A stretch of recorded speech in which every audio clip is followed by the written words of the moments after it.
말라기서의 전체에다가 제목을 한번 붙여본다면 비뚤어진 자녀를 향해서 이제는 돌아오라 하시는 하나님의 그 마음이 담겨 있습니다. 어제도 얘기했던 것처럼 하나님이 우리 인간 수준이라면 이미 다 버렸습니다.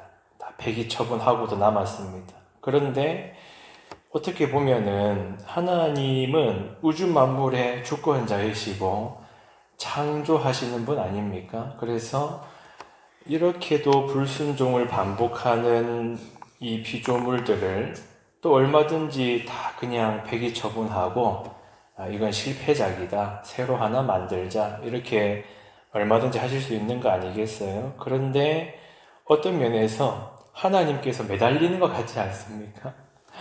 돌아오라, 돌아오라. 이게 하나님의 자기 백성들을 향한 애틋한 마음입니다. 그래서 거듭 강조드리는 것처럼 우리가 성경 전체에서 보는 메시지는 이것입니다. 인간은 우리가 생각하는 것보다 훨씬 더 지독한 죄악의 본성을 가지고 있고, 하나님은 우리가 감히 측량할 수 없을 만큼 어마어마한 사랑을 우리에게 베푸신다 하는 것이 성경의 전체 메시지입니다.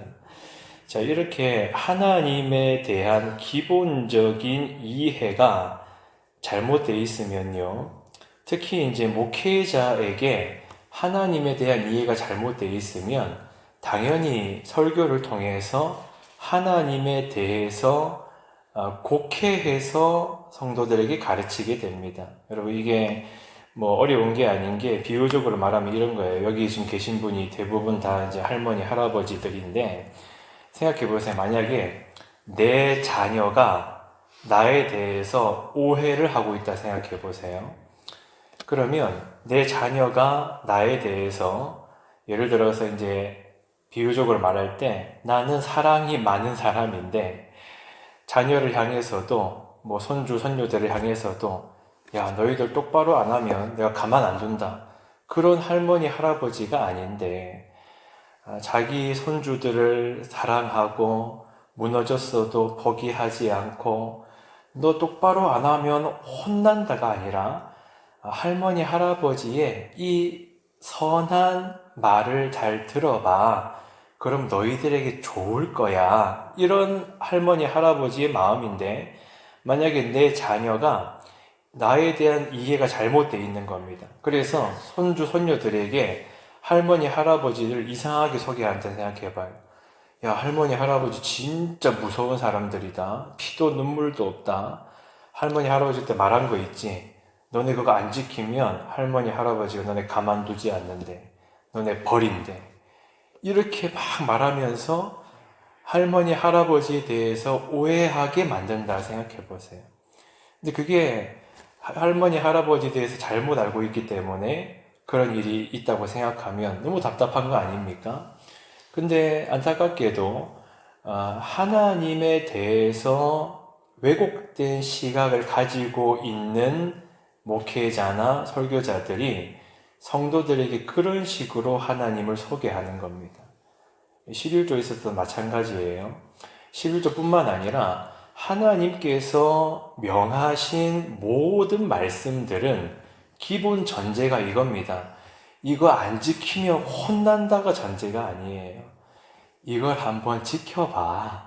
그러면 좋을 거야. 왜냐하면 선하신 하나님이시고 선하신 하나님이 명령하신 것들은 우리를 막 시험하려고 주는 명령도 아니고 요거 못 지키면 혼난다고 말하고 싶으신 것도 아니고, 제가 항상 비유를 드는 것처럼 너희 70점 밑으로 떨어지면 탈락이다, 이제 호적에서 파버린다, 이런 하나님이 아니라는 겁니다. 하나님은 선하신 분이고 사랑이신 분이고 그 선하신 분께서 뭔가를 명하셨다면 그것이 피조물인 우리들에게도 유익이 되기 때문에 얘들아 이거 지켜봐라, 그러면 너희들에게 좋은 거야. 근데 안 지키고 마음대로 하니까 하나님의 말씀을 지킴으로 인해서 얻을 수 있는 유익을 하나도 못 누리니까 답답한 거예요. 마음이 아픈 거죠. 그러니까 11조도 그런 겁니다. 11조뿐만 아니라 하나님의 모든 명령이 그런 겁니다. 그런데 하나님에 대한 오해를 또는 왜곡된 시각을 가지고 있는 사람들이 마치 자기 손자, 손녀들에게, 아니 내 아들, 딸들에게 할머니, 할아버지는 아주 엄하고 피도 눈물도 없고 나쁜 사람이야 라고 소개하듯이 설교를 하는데 11조에 있어서도 그런 희대의 망언 같은 설교들을 한 사람들이 있었습니다. 예를 들면 11조 안 하면 암 걸린다, 이런 설교를 한 사람들이 있었어요. 그게 바로 마치 자녀가 부모에 대한 이해가 오해되고 곡해되어 있기 때문에 우리 할머니, 할아버지는 그런 엄한 분이라고, 나쁜 분이라고, 피도 눈물도 없다고. 야, 할머니, 할아버지 사랑을 받으려면 할머니, 할아버지의 말을 지키지 않으면 절대 너희들을 사랑 못 받아. 이런 식으로 손주, 손녀들에게 가르치듯이 설교를 해버린 겁니다. 그러니까 이 11조라고 하는 것은 이거 안 하면 암 걸린다, 이것도 말도 안 되는 거고, 그럼 또 반대로 11조를 해야만 복 받는다, 이것도 틀린 겁니다. 하나님은 그런 분 아니에요. 우리를 빵점일 때 택하신 분이고, 이때에도 뭐로 하나님께서 11조 얘들아 지켜봐라, 뭐로 이런 얘기를 하겠어요. 이미 빗나가 있는 이스라엘 백성들인데 그냥 버려버리지 뭐로 지키라고 합니까? 근데 하나님의 마음은 지금 무엇이냐? 얘들아, 내 말을 한번 따라보라. 내가, 이스라엘 백성들이 지금 이때 하나님을 엄청 오해하고 있었던 겁니다. 하나님 살아계시냐? 우리를 잊어버린 거 아니냐? 근데 하나님의 마음은 이겁니다. 얘들아, 돌아오라. 한번 내 말씀을 지켜보라. 그러면 그 말씀에 담긴 하나님의 마음이 무엇인지를 보게 될 것이다. 하나님의 말씀을 지키고 따르면 피조물인 인간에게는 좋다는 거예요. 은혜 주기를 원하시는 분이십니다. 자, 그런데 이제 이 당시에 그 11조라고 하는 것은 특히 구약 시대의 배경에서 11조는 어떻게 사용되었습니까? 그 당시 레위 사람들의 생계의 문제를 위해서도 사용되었습니다. 그런데 우리가 지난번에 느헤미야서를 보았을 때 이스라엘 백성들이 이제 11조를 안 했던 이유는 돈이 아까워서였습니다. 11조를 안 했던 이유는 하나님을 신뢰하지 못했기 때문입니다. 요거 조금이라도 더 쥐고 있어야 내가 살 것 같은데, 요거 내면은 내 삶이 망할 것 같은데, 그 말은 하나님을 신뢰하지 못했기 때문에 11조를 안 했어요. 11조를 안 했더니 레위 사람들이 이제 생계가 힘들어지니까 생활 전선으로 나갔습니다. 이제 레위 사람들도 처자식이 있고 아이를 낳고 사는데 이스라엘 백성들 11조를 안 하니까 생계가 없는 거예요, 아예. 그러니까 어떻게 해요? 처자식 굶어 죽여요? 그러니까 버티다가 돈 벌러 나간 겁니다. 그러다 보니까 이제 말씀이 비어지죠. 성전이 비어지죠. 말하자면 예배가 형식적으로 돼버리는 거죠. 말씀을 말씀대로 전하는 사람이 없죠. 그러니까 이스라엘 백성들이 이때에도 뭐 예배 드리고 다 했습니다만 결국에 그 결과가 뭐예요? 텅텅 비어버렸습니다. 마음이 비어버리고. 그러니까 이때 하나님께서 하시는 말씀도 11조 안 하면 너희 혼난다, 이게 아니라 하나님의 말씀을 따라보라, 이것입니다. 자, 그러니까 10절도 한번 보세요. 10절에 만군의 여호와가 이르노라, 너희의 온전한 11조를 창고에 들여 나의 집에 양식이 있게 하고 그것으로 나를 시험하여 내가 하늘 문을 열고 너희에게 복을 쌓을 곳이 없도록 붙지 아니하나 보라. 자, 이것도 하나님과 거래하는 거 아니잖아요. 하나님이 지금 거래를 말하는 게 아닙니다. 11조 한번 해봐. 내가 한번 복을 주나 안 주나 한번 보자.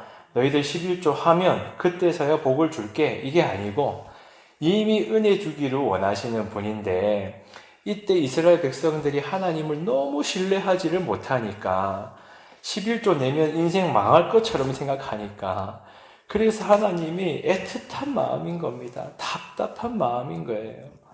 하나님의 말씀은 뭐라고요? 이거 안 지키면 너희들 가만 안 둔다. 이게 하나님의 마음이 아니라 그랬습니다. 한번 따라봐. 내가 너희들을 모른 척 하는지 한번 두고 봐. 내가 너희들을 사랑한다.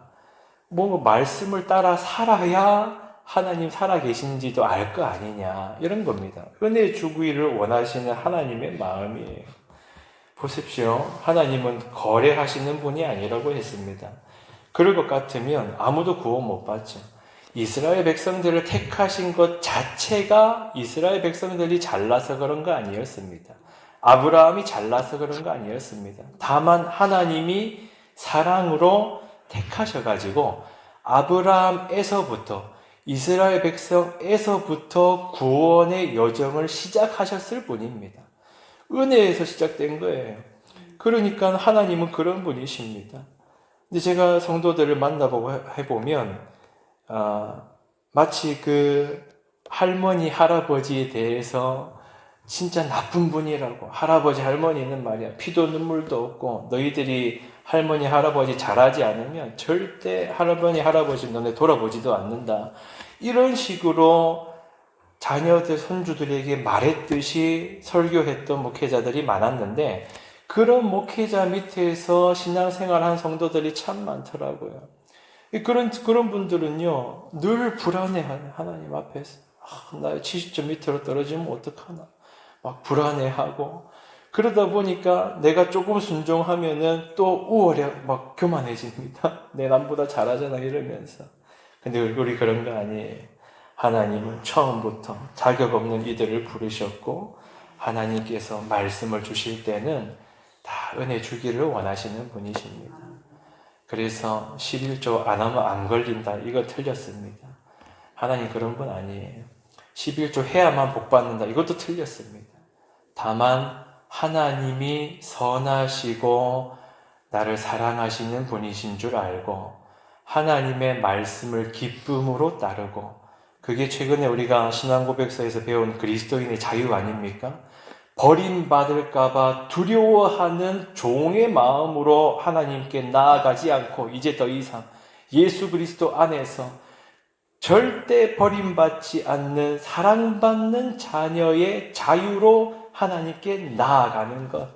그래서 뭐라고요? 어제 넘어졌어도 오늘 다시 일어설 수 있고, 어제 넘어졌어도 오늘 그래도 하나님을 아버지라 부를 수 있는 자유를 얻었으니, 그래서 하나님의 말씀을 기쁨으로 따라봅니다 하는 겁니다. 자, 그래서 이때에도 하나님 마음이 그거였다는 것을 기억하시고 11조뿐만 아니라 모든 하나님의 명령들은 우리는 기쁨으로 따르는 겁니다. 그때 하나님의 선하심을 더욱더 체험하게 될 것이고, 하나님 절대 우리를 버리지 않는 분이시다 하는 것을 하나님은 알려주고 싶어 하십니다. 오늘도 일상의 삶을 살아가시면서 더욱더 말씀 따라 하나님 사랑하고, 직장 동료들 사랑하시고, 마을 사람들 사랑하시고, 손해보시고, 하나님 안에서 기뻐하시면서 평강으로 하루를 살아가시기를 축원합니다. 통성으로 주여 한번 외쳐 기도하겠습니다. 주여! 아버지 하나님 감사합니다. 주님의 마음을 품고 오늘도 하나님의 말씀을 기쁨으로 따르며 살아갑니다. 아버지 하나님 붙들어 주시고 우리를 동행하여 주시고, 아버지 하나님 오직 주 안에서 주를 바라며 살아가는 우리의 삶이 될 수 있도록 도와주시옵소서. 아버지 하나님, 주님의 마음이 무엇인지를 생각합니다. 아버지 하나님의 은혜가 무엇인지 생각합니다. 아버지 하나님 붙드시고 또한 만지셔서, 아버지 하나님, 우리가 오늘도 은혜로 하루를 허락받았으니 주께서 예비하신 삶의 현장에서, 가정에서, 직장에서, 마을에서 또한 하나님을 더욱더 깊이 묵상하며 평강 가운데에 기쁨으로 주를 따르며 살아갈 수 있도록 하나님 도와주시옵소서.